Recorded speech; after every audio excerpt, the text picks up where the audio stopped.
घुमघाम र ग्रह सम्बन्धी ज्योतिषीय दृष्टि। नमस्कार साथीहरू, आज म तपाईहरुलाई एकदमै चाखलाग्दो कुरा भन्न गइरहेको छु। यात्रा, घुमघाम र ग्रहहरूको गहिरो सम्बन्ध हो। तपाई कतै जान लाग्नु भएको छ भने ग्रहहरूको चालले त्यो यात्रा सफल हुन्छ कि विफल, त्यसको संकेत पहिल्यै दिइसकेको हुन्छ।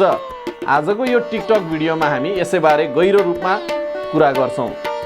यात्रा र ग्रहहरूको भूमिका। हामी जहाँ जान्छौं त्यो यात्रा केवल हाम्रो इच्छामा भर पर्दैन, त्यो हाम्रो जन्मकुण्डलीमा रहेको ग्रहहरूको प्रभावमा पनि भर पर्छ। विशेष गरी चन्द्रमा, बुध र गुरु जस्ता ग्रहहरू हाम्रो यात्रा कस्तो हुने हो त्यो निर्धारण गर्छन्।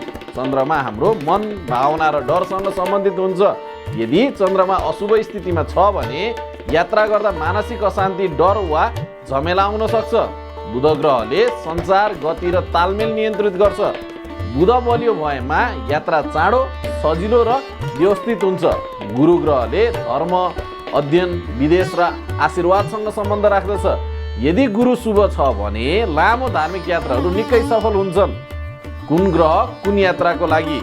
हरेक यात्रा एउटै प्रकारको हुँदैन, जस्तो कि विदेश यात्रा, धार्मिक यात्रा, व्यापारिक यात्रा, आकस्मिक यात्रा र हरेक प्रकारको यात्रामा ग्रहहरू फरक ढङ्गले असर गर्दछन्।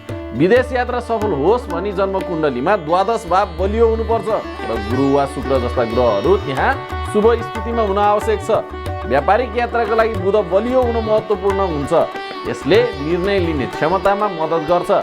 धार्मिक यात्राको लागि सूर्य र गुरुको बल विशेष आवश्यक हुन्छ र यदि तपाईँ आकस्मिक रूपमा यात्रा गर्नु पर्यो भने राहु र दशम भावको स्थिति अवलोकन गर्नु आवश्यक हुन्छ।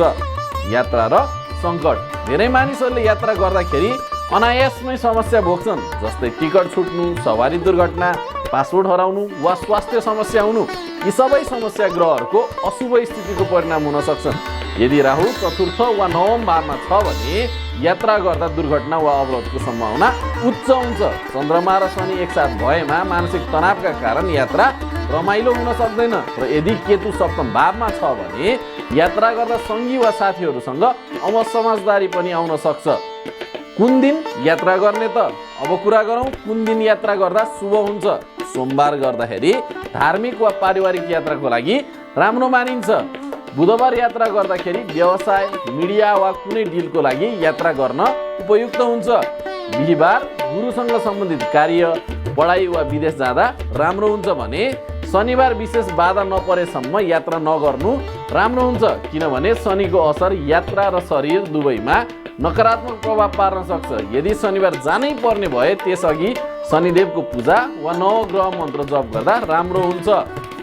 कुन योगले यात्रा सफल बनाउँछ? जन्मकुण्डलीमा नवम, दशम र द्वादश भावका स्थिति हेरेर यात्रा योग पहिचान गर्न सकिन्छ। नवम भाव बलियो भएमा व्यक्ति प्राय धेरै यात्रा गर्छ र त्यो सफल हुन्छ।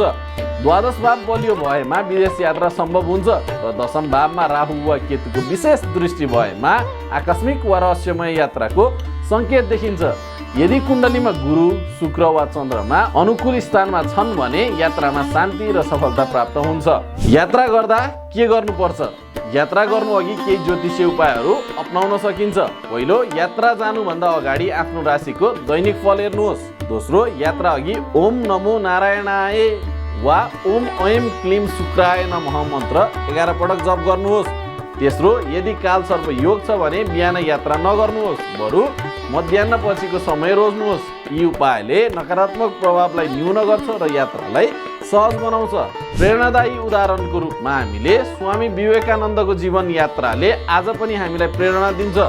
उहाँको जन्मकुण्डलीमा गुरु अत्यन्त बलियो स्थानमा थियो, जसले उहाँलाई विश्वभर धर्म, ज्ञान र शान्तिको सन्देश दिन सहयोग गर्यो। अर्कोतर्फ अल्बर्ट आइन्स्टाइनको बुध बलियो थियो। उनले गरेको हरेक यात्रा विज्ञानको नयाँ सिद्धान्त लिएर आयो।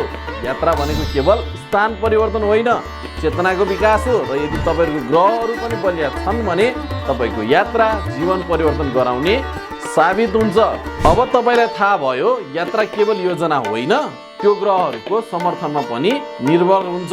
अबदेखि यात्रा गर्नु अघि आफ्नो कुण्डलीको ग्रह स्थिति हेर्न नबिर्सिनुहोस्। यस्ता ज्ञानमूलक भिडियो हेर्नको लागि हाम्रो टिकटक पेज फलो गर्नुहोस्। हामी फेरि फर्कनेछौँ अझै गहिरो रहस्यहरू लिएर। धन्यवाद।